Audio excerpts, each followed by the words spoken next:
McLaren no modo alerta máximo, Mercedes querendo vir bem para esse grande prêmio, rumores sobre a substituição de Vasseur e nem mesmo uma tática mais agressiva salvou a Ferrari. Vamos falar sobre tudo isso agora. Olá amigo do Ressaca Motor, seja bem-vindo a mais um vídeo. Eu sou Matheus Pucci, mais um vídeo tradicional de notícias. Como avisei vocês, muita coisa acontecendo nos bastidores, então vamos dar um foco maior às notícias antes do grande prêmio, começando com a Ferrari. Tivemos um grande prêmio de Singapura decepcionante para a Ferrari mais uma vez. O SF25 revelou limites estruturais graves que nem mesmo os experimentos técnicos extremos conseguiram solucionar. Apesar das diversas tentativas de ajustes mecânicos e também aerodinâmicos, o carro continuou apresentando understeer crônico, dificuldade na gestão dos pneus e problemas recorrentes de freios, que comprometeram o desempenho de Leclerc e Hamilton. A análise, no geral, evidencia que o SF25 sofre com uma falta de flexibilidade de configuração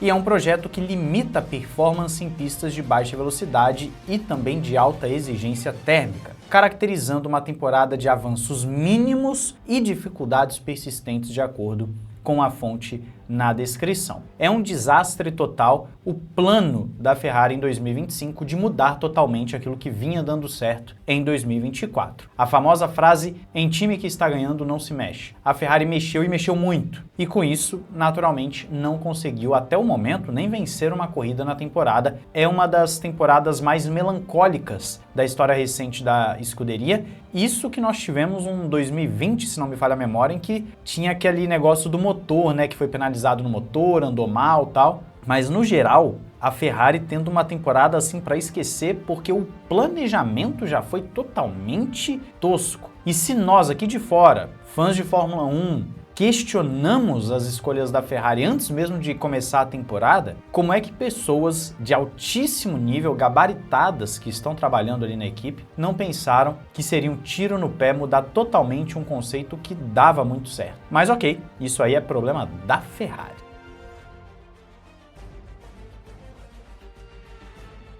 Continuando na escuderia de Maranello, nós temos mais uma vez sobre o rumor do Christian Horner. Trouxe para vocês ontem que, de acordo com o que tem sido noticiado, já há um contato entre o presidente John Elkann e o Christian Horner, e agora nós temos, na matéria que você confere aí na descrição, fontes próximas à equipe, de acordo com a publicação, desmentindo esse interesse no Christian Horner. Reafirmaram a confiança no Vasseur, ainda mais que ele renovou o contrato há pouco tempo. A especulação tem surgido devido ao fraco desempenho da Ferrari na temporada e também a saída repentina do Horner da Red Bull, mas não há indícios concretos de mudanças na liderança. Horner, por sua vez, busca voltar à categoria em 2026 num papel de coproprietário ou acionista, algo que é incompatível com a estrutura atual da Ferrari, e eu citei isso no outro vídeo. A forma com que o Horner quer agir, a forma com que ele quer chegar numa equipe, não bate com aquilo que a Ferrari quer entregar. Então, esse casamento, para acontecer, tem que ter um acordo muito fora da curva mesmo.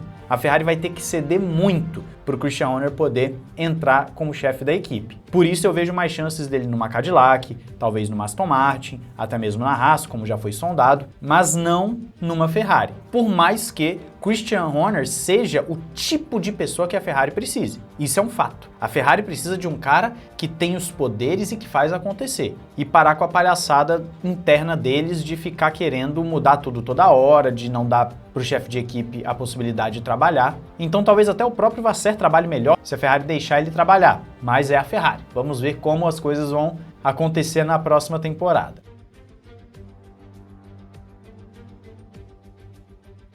Saindo do lado vermelho, indo pro lado...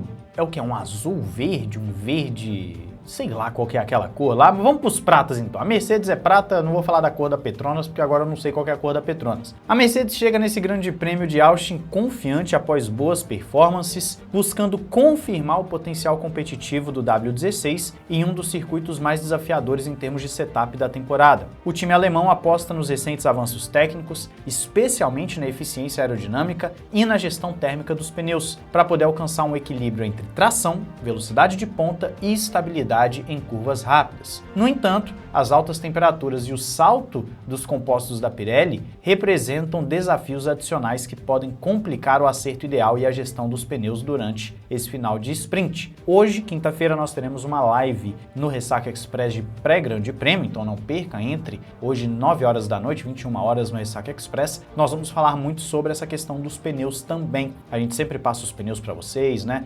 Projeção do final de semana, etc. A gente vai conversar sobre essa questão dos pneus principalmente. Mas a Mercedes animou.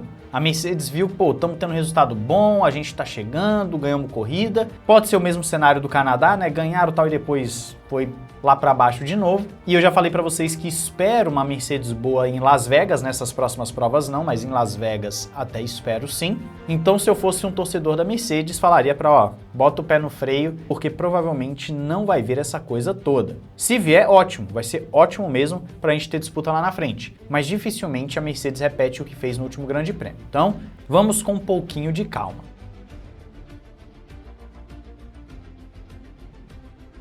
Agora vamos de McLaren na disputa contra a Red Bull. O clima é de alerta máximo de acordo com o Planet F1. A retomada do RB21 às vitórias e aos pódios gerou sim uma dor de cabeça na McLaren. André Stella, o chefe da equipe, reconheceu que a equipe austríaca solucionou antigos problemas de equilíbrio e desempenho em pistas de alta carga aerodinâmica tradicionalmente desfavoráveis a esse carro, como Singapura. As atualizações recentes associadas à transição de liderança com a chegada do Lohan Max consolidaram um salto técnico que recoloca a Red Bull e Verstappen no jogo pelo campeonato, embora a diferença de pontos ainda seja significativa. Mas o André Stella está sim um tanto quanto preocupado com a chegada do Max Verstappen. A Red Bull está mantendo uma abordagem corrida a corrida e por enquanto tem funcionado nessa gestão Lohan Max. O grande ponto aqui é, se a Red Bull novamente ficar à frente da McLaren, no caso Verstappen à frente dos dois carros da McLaren, pode até ser que ele não tire no campeonato uma distância ali grande, algo